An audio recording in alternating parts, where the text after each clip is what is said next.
ఓం నమో భగవతే వాసుదేవాయ. అందరికీ నమస్కారం అండి.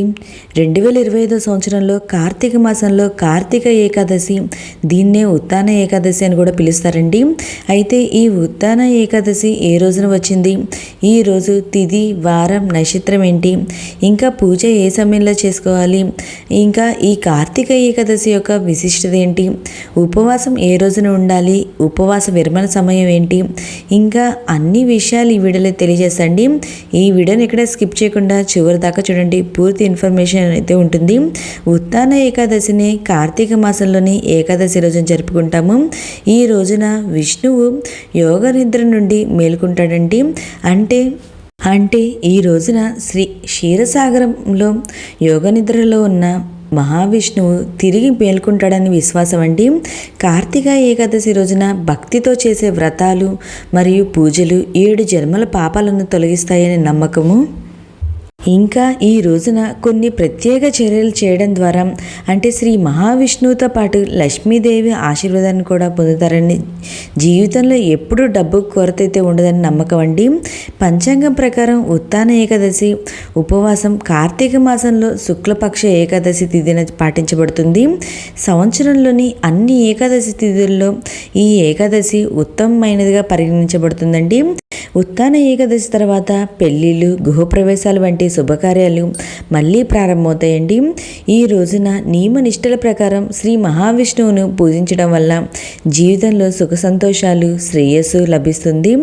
అయితే ఇంతటి విశేషమైనటువంటి ఈ ఉత్తాన ఏకాదశి ఎప్పుడు ప్రారంభమైంది, ఏ రోజున వచ్చింది, తిథి ఎప్పటి నుండి ప్రారంభమై ఎప్పటి వరకు ఉంది, ఉపవాస పారణ సమయం ఏంటి అనే అన్ని విషయాలు ఇప్పుడైతే తెలుసుకుందాము.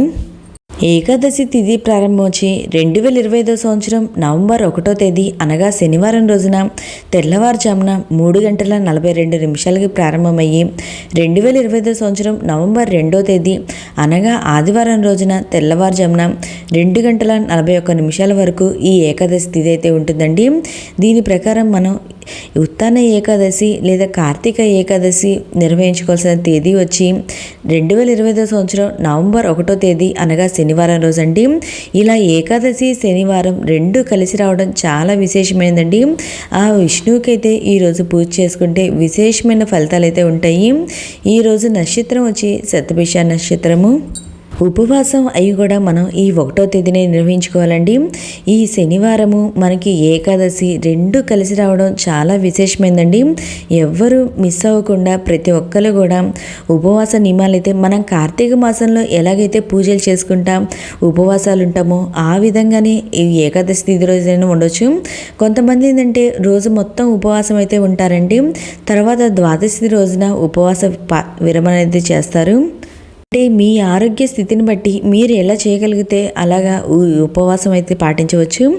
అయితే ఈరోజు మనం పూజ ఏ సమయంలో చేసుకోవాలంటే, ఈరోజు శుభ సమయాలు వచ్చి అభిజిత్ ముహూర్తం వచ్చి ఉదయం 11:36 నుండి 12:22 వరకు, అమృతకాలం వచ్చి ఉదయం 11:07 నుండి 12:51 వరకు, బ్రహ్మముహూర్తం వచ్చి ఉదయం 4:42 నుండి 5:30 వరకు, అశుభ సమయం వచ్చి రాహుకాలం వచ్చి ఉదయం 9:09 నుండి ఉదయం 10:34 వరకు, యమగండం వచ్చి మధ్యాహ్నము 1:25 నుండి 2:50 లోపు, దుర్ముహూర్తం వచ్చి ఉదయం 7:49 నుండి 8:34 వరకు, వర్జ్యం వచ్చి తెల్లవారుజామున 12:23 నుండి 1:54 వరకు.